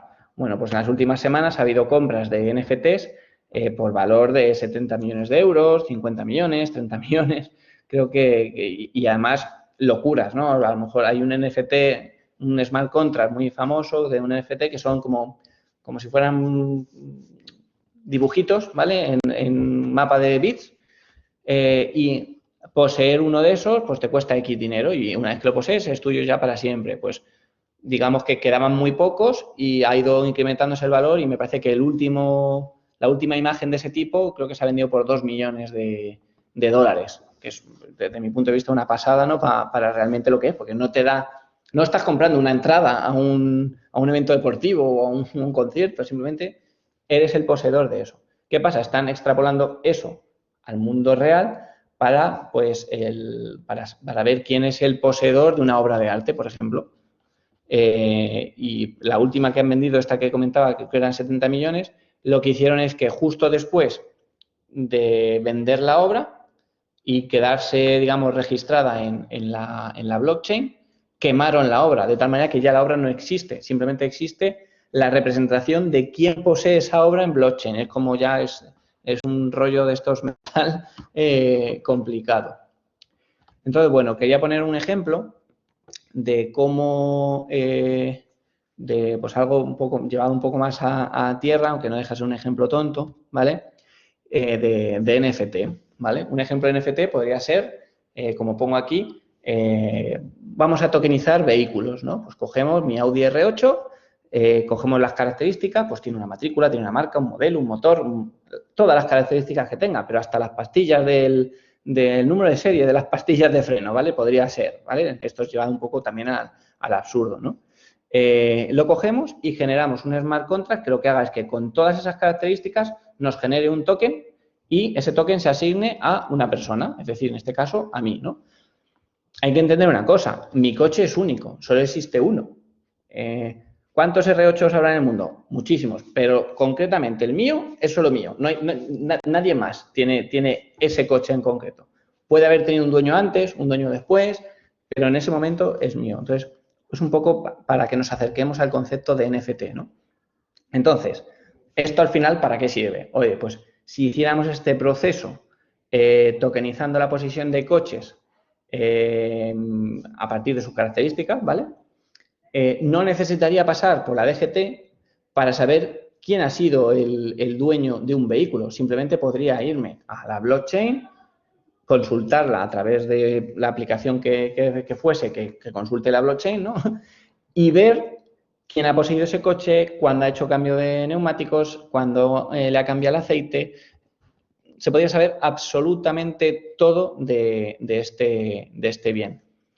Obviamente esto sería como un mix de dos tecnologías. Tendríamos por un lado el NFT, es decir, ese token que representa a ese objeto físico, y luego tendríamos otra blockchain, otro smart contract, utilizado para indicar, por ejemplo, los datos del propietario del vehículo, si se ha cambiado alguna pieza por otra y demás, porque el token inicial no puede cambiar. O sea, digamos que el token inicial era lo que hagamos con ese número de serie de las pastillas de freno, pero claro, eso no quita que no se puedan cambiar las pastillas de freno. Pues haría falta tener como un segundo smart contract que lo que hiciera fuera interactuar con ese primero. Al estar dentro de una blockchain pueden interactuar unos con otros, ojo. Y podría simplemente decir que este token que teníamos inicial, pues ahora se le asigna las pastillas de freno que acaban en tal número de serie. Y yo, como comprador de este coche, podría irme a la blockchain, mirarlo. Ah, mira, pues ha tenido 8 dueños. Oye, pues es muy raro que un coche tenga 8 dueños. O mira, la última vez que cambió el aceite fue hace 2 años. Pues a lo mejor no me interesa comprarlo, ¿sabes? Es un poco el ejemplo llevado ya un poco al absurdo, ¿no? de hacer esto. No tiene mucho sentido porque nosotros ahora mismo lo tenemos con, digamos, España lo tiene a través de la DGT, ¿no? Y tal, y está muy controlado. Pero claro, imaginar esto en un país que no esté tan modernizado como España, ¿no? O que las instituciones puedan ser más corruptas o menos corruptas. Pues claro, esto te da este tipo de tecnología bien utilizada, te da un potencial muy grande para solucionar este tipo de problemas. Al final, yo lo digo siempre, la tecnología llegó al mundo con la intención de solucionar problemas, no de ponerlos. También hay que ver cómo se utiliza esa tecnología, si para el bien o para el mal, ¿no? Pero la idea siempre es ayudar, ¿no? a mejorar procesos, a mejorar la calidad de la gente, ser más transparentes en todo el ámbito de la información y demás. Pues esto ha sido un poco todo. Ahora vendría la actividad, pero creo que primero vienen las preguntas. Sí, un poco muchísimas gracias, Miguel Ángel. La verdad es que, bueno, pues nos has ilustrado bastante sobre este mundo tan complejo, ¿no? Y que, bueno, además no nos queda otra que conocerlo porque es necesario, como decías antes cuando hacías la comparativa con la hoja de Excel, pues bueno, o las bases de datos, hoy en día es fundamental y además me ha parecido muy interesante la parte de los usos porque pensamos que esto es algo muy... que solo sirve para temas muy técnicos y demás, pero es verdad que debe estar al servicio, ¿no? de muchos sectores y así es como se está empezando a utilizar. Entonces es fundamental conocerlo, conocer este funcionamiento. Vamos a abrir la ronda de preguntas, que estoy segura que algún alumno, profesor o algún estudiante que haya por aquí conectado querrá preguntar algo a nuestro ponente, aprovechando que te tenemos por aquí. Perfecto. Adelante, María. Yo tenía varias preguntas. Sí. Adelante. ¿Sí hablo o hay otra compañera? No te preocupes. Adelante. Ah, perdona, vale, gracias. Empieza tú y luego le damos paso a María, sí. Vale, perfecto. Pues nada, son 3 preguntas súper rápidas. La primera de ellas es que conforme has estado hablando durante toda la exposición, me ha surgido la pregunta de cómo se relaciona todo este tema con la protección de datos. Porque, por ejemplo, en el ejemplo último que hemos visto del vehículo, el hecho de que puedan acceder, puedan ver todos los registros del vehículo, quién ha sido propietario y tal, no sé cómo se relacionaría muy bien con la actual ley de protección de datos. Sí, claro, a ver, esto o sea, lo repito, ¿no? Al final eran ejemplos un poco traídos a lo absurdo, ¿no? Bajados muy a un plano muy plano, precisamente. Tiene mucha implicación con el tema de la ley de protección de datos. No soy un gran experto en leyes, ¿vale? Tampoco quiero meterme en un sitio en el que no soy, digamos, experto, pero sí que te puedo decir que efectivamente tiene bastante peso por lo que comentábamos antes. Al final, las empresas que gestionen esto, o sea, que gestionen cierta información con una blockchain, tienen que ser muy conscientes que esa blockchain es inmutable y que la información que está ahí almacenada es pública, si la blockchain es pública, claro. Entonces, claro, hay formas, digamos, de subir esa información a la blockchain para garantizar, digamos, que no sea accesible por cualquier persona, ¿vale? Digamos que podrías perfectamente, por ejemplo, subir esa información cifrada y que solo la persona con la llave para descifrar esa información pudiera verla.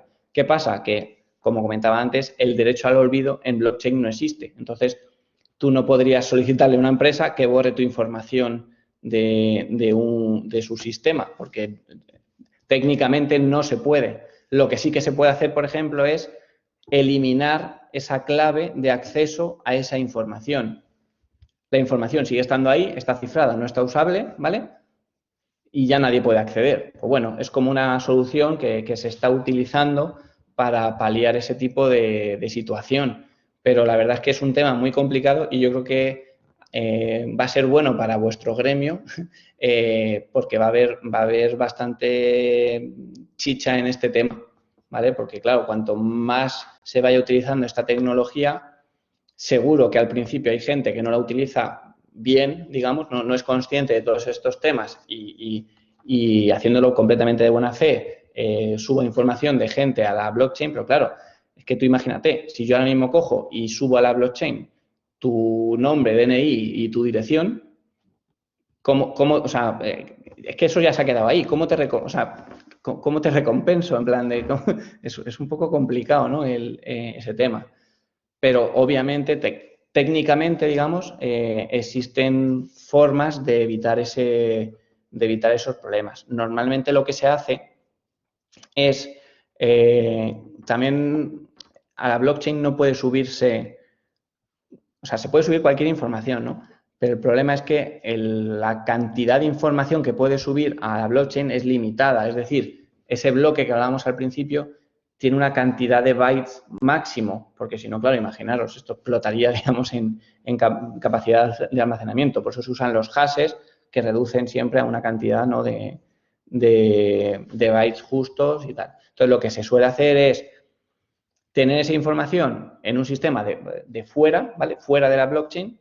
Esa información, realizar un hash, es decir, esa información se queda hasheado, ese hash es lo que estampamos en blockchain. Entonces, cuando yo quiero determinar, o sea, yo quiero demostrar a un cliente que su información no ha variado, ¿vale?, que la información que él me dio cuando contrató el teléfono, por ejemplo, es la que él me dio, pues yo lo tengo todo eso registrado, todo eso está hasheado y ese hash está estampado. Entonces, se puede ver que, y además, mi compañera Cristina Villasante podría dar un máster sobre esto, ¿no? Pero tendría validez probatoria en el sentido de que en ese momento esos datos estaban así. Habría que luego que entrar ya en detalle de si yo he grabado bien los datos o no, ¿no? Eso también es otro tema para debatir largo y tendido. No sé si te he resuelto un poco la duda o te he planteado más. Sí, la verdad es que más o menos me la has resuelto un poco. Muchas gracias. Y luego ya la última, para tampoco acaparar mucho esto, es que hay una diapositiva que creo que es la 16, cuando hablabas de los smart Sí. contracts, que tenía un montón de numeritos y de letras y ponía algo así como, esto es un contrato conforme al Código Civil. Y la verdad es que Sí. o sea, no sé, estoy mirando la diapositiva y no soy capaz de resolver esa duda. Si la pudieras resolver esa pregunta. Sí, claro. A ver, dame un segundo que vuelva a compartir para que lo veamos todos. Ventana, blockchain, aquí. Vale. Un segundo. Creo que era esta, ¿no? Vale. Esto al final es una pregunta, digamos, para precisamente despertar esa curiosidad. ¿Es un contrato conforme al Código Civil? Desde mi punto de vista técnico, yo creo que no, ¿vale? Ahora, aquí tendríamos que debatir con algún jurista, ¿no?, con alguien que fuera ducho en la materia, para ver si lo es o no, por lo que hablábamos antes de lo de como era, obra, consentimiento y causa, ¿no?, o algo así. No me acuerdo exactamente cómo es, porque digo, no soy abogado, ¿no? Pero hay como varias vertientes que dicen que sí, que un smart contract es conforme al Código Civil porque al final estamos aceptando los dos unas condiciones y unos hechos que van a pasar y unas penalizaciones si no lo pasan y demás. Claro, el problema es que esto que estáis viendo no es leíble por una persona humana, ¿sabes? Entonces, una vez que esto se sube a la red, sí, siempre podré coger, si tengo el código original, podré ver qué es lo que pasa en cada momento, pero realmente aquí no tengo forma de saber No sé si me explico. O sea, si tú estuviste en la formación de este contrato, pues sabrás qué es lo que hace. Pero el que venga después, o le pasas, digamos, el código antes de convertirse en estos numeritos, o no tiene por qué saber lo que hace, ¿sabes? Entonces, bueno, es un poco complicado. Al final no es una pregunta a resolver, digamos, es como una pregunta para despertar ese interés. Y creo, desde mi punto, digamos, desde mi humilde punto de vista, que no tiene respuesta. O sea, que tanto el sí como el no está igual de bien. Pero ya te digo que esto tiene también que contestarlo a alguien que sepa bien de la materia, sobre todo en la materia legal, ¿no? Vale, pues muchísimas gracias por resolverme todas las dudas. Nada, a ti. Vale, vamos con María, que había levantado antes la mano, y luego le damos paso a Eva. Vale, no, Perfecto. nada, simplemente rápido. Si no, Eva primero sin problema, ¿eh? Eva, adelante, sin problema, de verdad. Venga, Eva. No, María, por favor. Vale. Nada, simplemente un poco aterrizando en el ámbito educativo y demás, me surge por la cabeza la duda de si se podría aplicar el blockchain en el sector educativo, ¿no? No sé qué Sí. opinas. Sí, claro que sí. De hecho, tiene por ejemplo, ¿no? Para el tema de las notas, el tema de si te has sacado una carrera o si has terminado un máster y demás, sería ideal. O sea, sería colisionaría con lo que hablábamos antes, ¿no? de la GDPR, pero sería estupendo que yo pudiera venir alguien a mi empresa a empezar a trabajar y que yo fácilmente pudiera consultar si efectivamente esa persona tiene el título y cuándo lo tuvo. ¿Por qué? Porque la persona, digamos, el ente, claro, eso es, el ente que tiene el permiso para meter esos datos ahí sería el Ministerio de Educación, por ejemplo. Y una vez que se mete, ahí se queda. Ya no hay que buscarlo ni hay que nada. Está ahí ya para siempre. Claro, el problema es Como una lo que hablábamos antes. trazabilidad, claro, del currículum de esa persona, más bien. Claro, Ujú, eso es. ujú. Eso es. Vale, Pero sí, genial. tiene muchas aplicaciones dentro de la parte de estudios, ¿no? De la parte académica, tiene mucho sentido, ¿no? Encaja muy bien esta tecnología, pero hay que, como decía Spiderman, un gran poder conlleva una grande responsabilidad, ¿no? Pues un poco eso. Desde luego. Por la protección de datos, Nada, claro. muchísimas gracias, Miguel Ángel, y muy, muy interesante la ponencia. Gracias. A vosotros. Vale, pues le damos paso a Eva.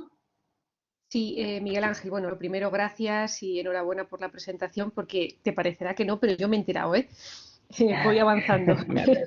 Verás, veo muy claro esto que decía ahora María Popiu. Os quiero decir, nosotros como centro educativo, pues decidimos, en lugar de dar un título en papel, que es verdad que lleva marca de agua, en fin, pero todos sabemos la picaresca que tiene, o lo relativamente sencillo que es falsificar un documento, pues utilizando la blockchain, me consta que además hay empresas, sobre todo las tecnológicas, que dan cursos y que a los alumnos no les dan un papel, sino que les dan, no sé si lo llaman credenciales, les dan como una monedita, pero es una monedita virtual y va esa información ahí, ellos pueden después transmitirla en currículos, etcétera.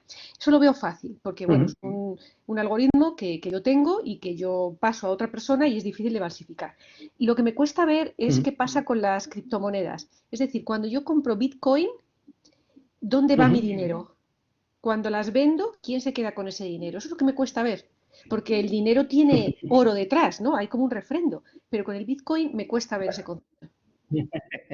Vale, te explico.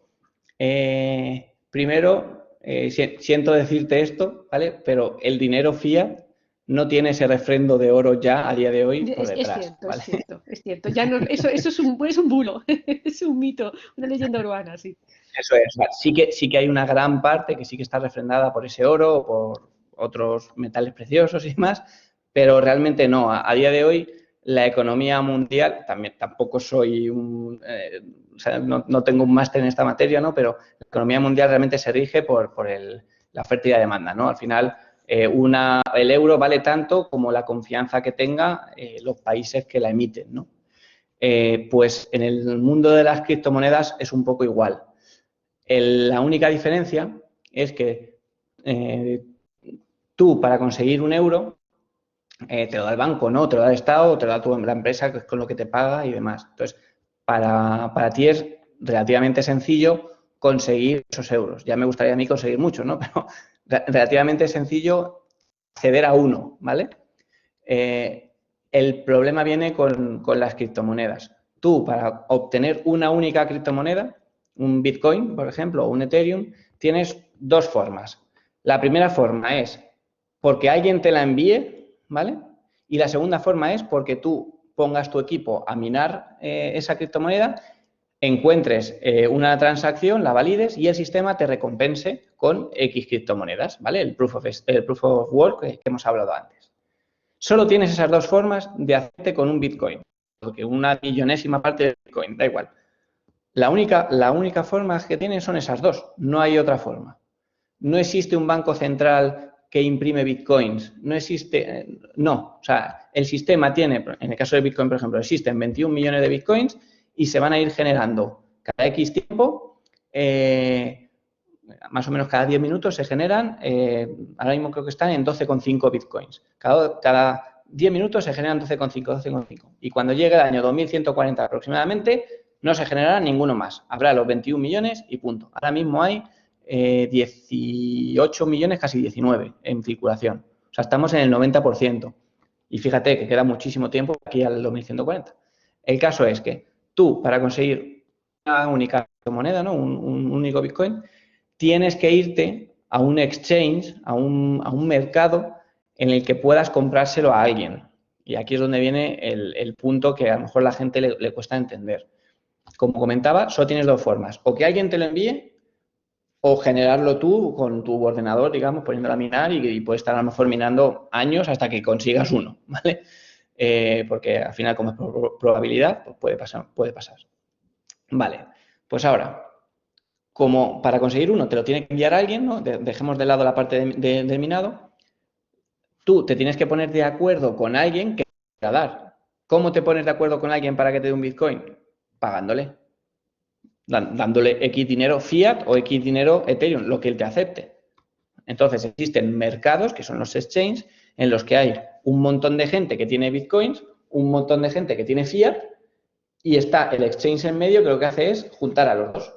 De tal manera que yo quiero comprar, el otro quiere vender, yo quiero comprar a 10.000, el otro quiere vender a 55.000. Pues obviamente no me lo va a vender. No hemos llegado a acuerdo, no me lo vende. Y así decide ese precio del Bitcoin. El precio del Bitcoin está, pues ahora creo que eran esos 55.000 o así, lo he mirado antes de empezar la ponencia. Es por eso, es porque hay gente que lo quiere vender por mucho más, hay gente que lo quiere comprar por mucho menos y donde se conectan, digamos, donde intersectan estas 2 personas es, a día de hoy, en 55.000. Mañana puede ser en 60 y pasado puede ser en 100, ¿sabes? Es como un movimiento que al final es todas las personas dentro del mundo que pueda acceder a una criptomoneda, pues lo que estén dispuestos a pagar por ella. Al final el valor es eso, es lo que la gente confíe. Por eso cuando sale una noticia de algún tema de Bitcoin, de que han hackeado un exchange, por ejemplo, o cualquier tema de estos, el precio del Bitcoin hace ¡pum!, se va para abajo. ¿Por qué? Porque es normal. Si la gente pierde la confianza en el Bitcoin, la gente lo vende, y si lo vende, pues para venderlo tiene que venderlo más barato, porque si no, al final no consigue venderlo. Y cuando Es Elon Musk, un poco eso. Sí, te decía que cuando Elon Musk, el fundador de Tesla, pone Bitcoin en Twitter, pues de repente es subidón de los Bitcoin, porque efectivamente Sí. entiendo, está basado en la confianza. Efectivamente. Luego, aquí, como tenemos tiempo, puedo explicar también un poco más para que todos entendamos un poco mejor esto. Y es el problema de los exchanges, ¿vale? Tú al final, como comentaba al principio, crearte una cuenta de Ethereum o una cuenta de Bitcoin o de cualquier criptomoneda, tú con tu ordenador, sin siquiera internet, puedes generarla, ¿vale? Obviamente tendrás que bajarte primero el programa, ¿vale? Pero luego tú puedes desconectar el ordenador, no necesitas internet, conectarte a nada, tal, escribes el comandito, le das al enter y se genera la cuenta. Se genera la cuenta que al final es como una cuenta de banco, como si fuera una especie de IBAN. Si alguien te envía dinero a ese IBAN, se va a ir sumando. Tú, para verlo, pues vas a necesitar meterte en alguna página que lea la blockchain y que diga cuántos Bitcoin tiene la cuenta a la que yo soy poseedor. Eso lo vas a poder ver tú y cualquier persona que ponga ese número de cuenta, porque lo importante es quién puede hacer uso de esos Bitcoins, ¿vale? Más que quién los tiene. Quién los tiene es público, pero quién puede hacer uso, solo la persona que tenga clave. En el caso de los exchanges, para poder ser más rápidos en esas operaciones, los exchanges no funcionan así, por desgracia. El exchange realmente es, el exchange tiene, el propio exchange, ¿vale? Imagínate, tiene una cartera con muchísimos Bitcoins y Ethereum y todas las monedas que opere, y lo que hace es apuntarse él mismo dentro de su propia base de datos, incluso algunos tienen su propia blockchain para llevar esa numeración, apuntarse qué dinero dentro de la plataforma tiene cada uno. De tal manera que yo tengo en teoría tengo Bitcoins y la otra persona en teoría tiene dinero, ¿no? Al final, pues tú haces un ingreso en la plataforma, pues en la plataforma te aparece que tiene 5.000 euros. Pues sí, lo aparece, pero que si el administrador de la plataforma te pone 0, pues tiene 0. O sea, que no es un sistema tampoco muy fiable, ¿no? En ese sentido. Obviamente hay exchanges muy grandes que eso no va a pasar, ¿no? Pero se ha dado el caso de robos de miles y miles de millones en criptomonedas, precisamente porque el dueño del exchange se ha cansado y dice, gano más dinero llevándome todos estos Bitcoin que operando 100 años el exchange. Pues ya está, lo desconecto y me lo llevo. A día de hoy, pues existen mecanismos y demás ya gubernamentales y tal que tienen el foco en esas empresas y lo tienen muy vigilado y demás, y por eso llegan a esos niveles. Pero en el exchange, tú no tienes los Bitcoins en tu cartera. El Bitcoin está en la cartera de exchange.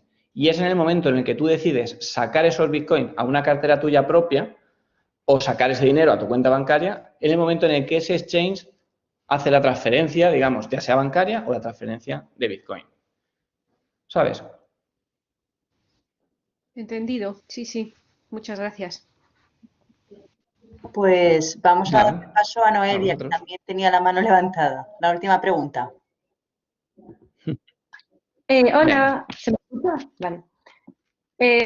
Bueno, enhorabuena por tu ponencia, que ha sido muy buena. Y vale, tengo la duda de que cuando usted ha hablado de las transferencias que se hacen mediante el blockchain, De tú. vale, perdón, dijiste que si te confundes, no es, o sea, la diferencia con lo de los bancos de ahora, que no puedes, pues,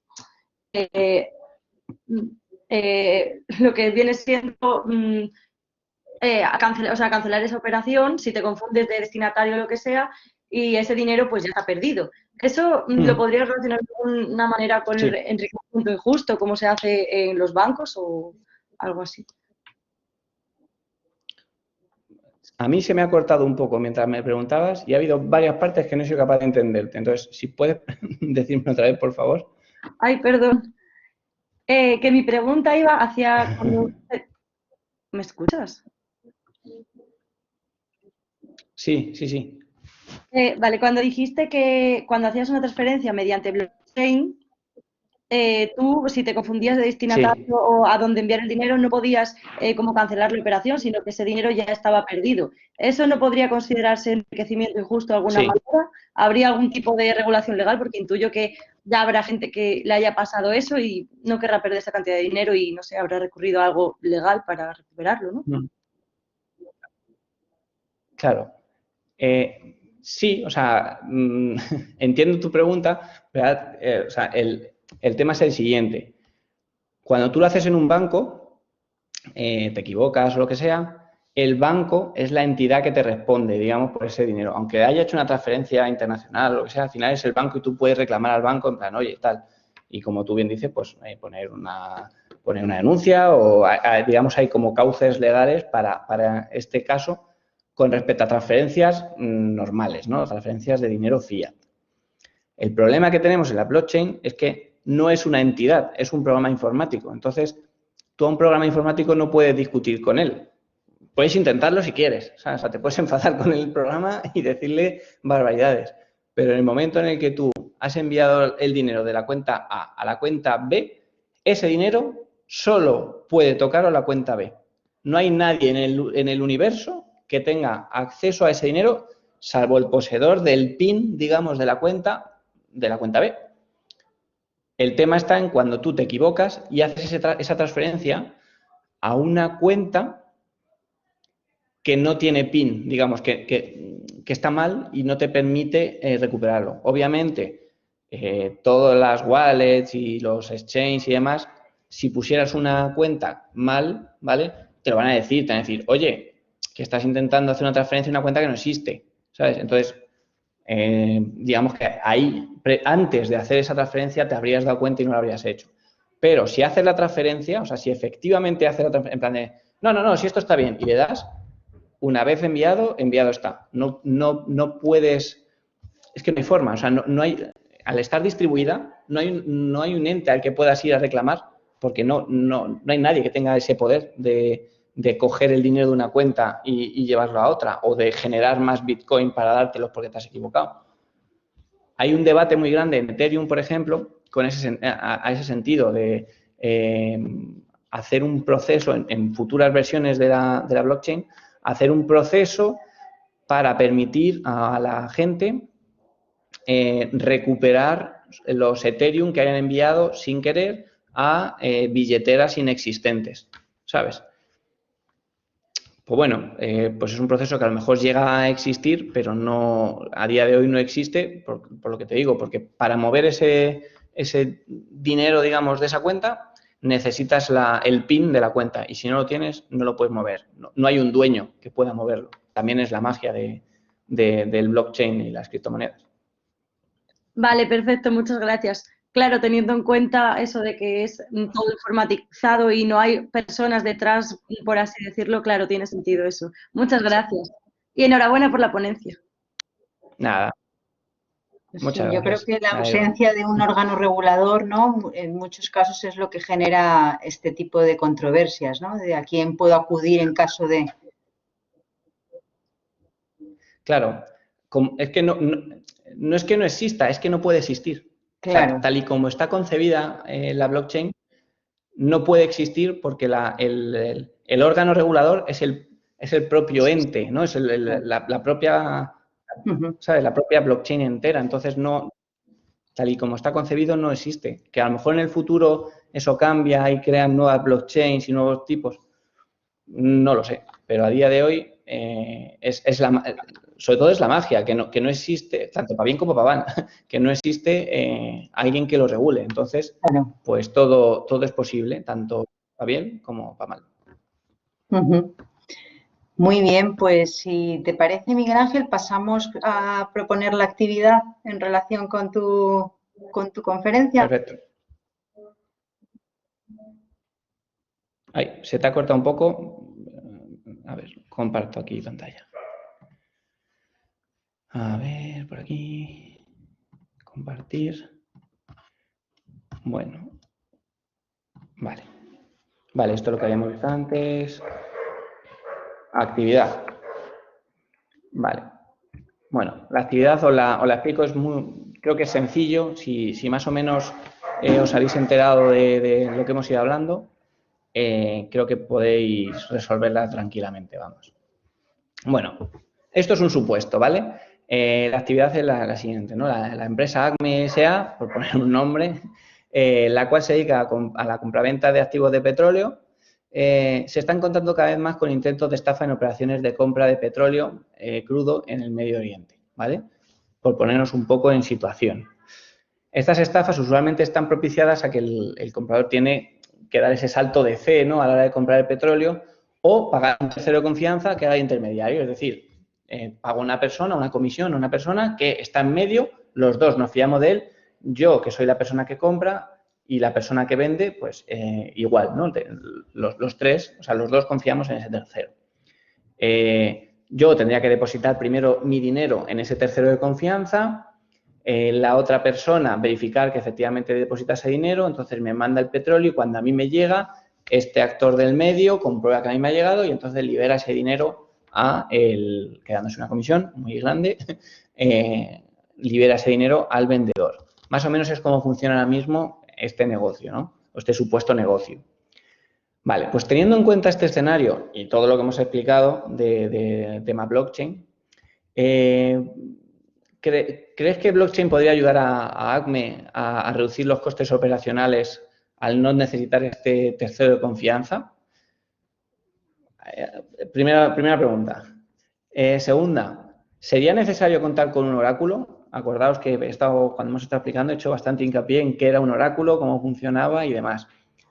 En caso de que hiciera falta este oráculo, ¿por qué? Es decir, o sea, hay que razonar un poco el por qué hace falta, si sí o si no, ¿no? Y luego, por último, el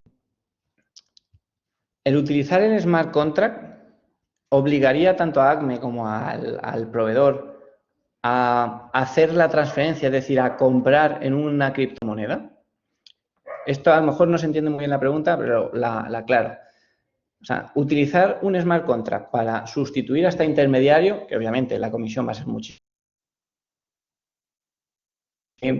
¿obligaría a que la compra de ese petróleo tuviera que hacerse en Ethereum, por ejemplo, o en Bitcoin? Pregunta abierta. En caso afirmativo, ¿por qué crees que sí que les obligaría a por narices hacer esa compra en una criptomoneda? Y en caso negativo, ¿haría falta algo externo para ejecutar las transacciones en fiat cuando el contrato se ejecutase por completo, ¿no? Es decir, cuando el smart contract hiciera de ese tercero de confianza, verificase que la mercancía ha alcanzado el destino y que está correcta? ¿Qué haría falta para que esa transacción que sale del banco X, del Banco Santander o del BBVA o de lo que sea, para que esa transacción se ejecutase y se enviase al proveedor? ¿Qué haría falta? No sé si a lo mejor tenéis preguntas a las preguntas. ¿Está clara la actividad? Bueno, Sí. yo creo que esto hay que leerlo con tranquilidad y reflexionarlo. Paola, ¿querías comentar algo? No, nada, que está todo claro. Muy bien. María José, adelante. Fenomenal. Sí, buenas tardes. Con respecto a la actividad, has Muy puesto buenas. básicamente un activo como el petróleo, que tiene ya en principio un problema. Cuando tú lo vas a comprar, tú no sabes lo que vas a pagar, porque el precio final que va a tener depende del trabajo que cueste sacar ese petróleo. Hay pozos que se saca fácilmente y hay en otros pozos de petróleo que hay que utilizar tecnología muchísimo mayor, se tiene que ir a mayor profundidad, por lo tanto es justamente uno de los activos más complicados para definir el precio cuando uno quiere invertir. Es decir, a mí me asustaría invertir en petróleo cuando yo a lo mejor tengo un límite fijado para poder invertir, y resulta que cuando sale el precio y tengo que librar al tomador, librar a que el librado pague, no estoy con eso. Entonces ya partimos de un negocio mercantil complicado. Y por otro lado, mi pregunta está con referencia a los pagos de transacciones, con criptomoneda.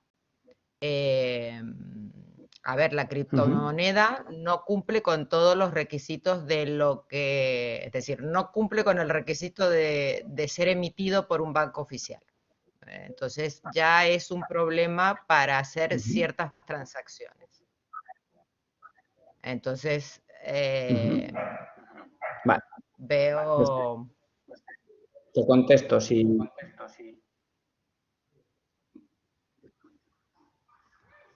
Vale. A la primera cuestión, vamos a simplificarlo un poco. Efectivamente, como lo que comentas funciona así, vamos a suponer que el proveedor ya tiene el petróleo, es decir, tiene no sé cuántos barriles de petróleo y sabemos digamos, el ejercicio no presenta esa complejidad, ¿no? O sea, digamos, que he puesto petróleo por poner cualquier tipo de cosa, ¿no? Pero tenemos ya, el proveedor tiene X barriles, yo se lo voy a comprar, los dos sabemos a qué precio, hemos llegado a un acuerdo del precio al que lo vamos a comprar, pero ahora tenemos el problema de que yo no me fío de darte el dinero hasta que tú no me des el petróleo y tú no me das el petróleo hasta que yo no te dé el dinero. ¿Vale? Que es un problema Sí. que es real, que existe. De hecho, hemos tenido algún cliente que nos ha venido con una problemática similar, ¿no? Y porque hay muchas estafas en el sentido de que, no, primero me adelanta usted el 10%, el otro por ciento lo pone en un depósito y no sé qué, y yo me voy con el 10% y fuera.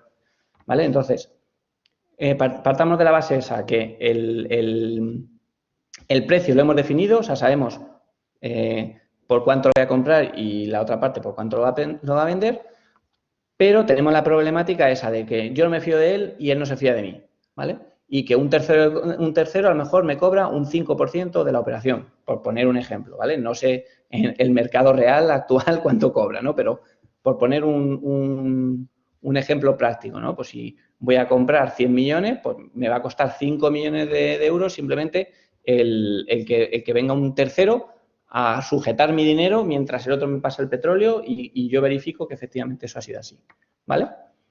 Y la segunda parte, pues bueno, en parte has resuelto un poco la pregunta, pero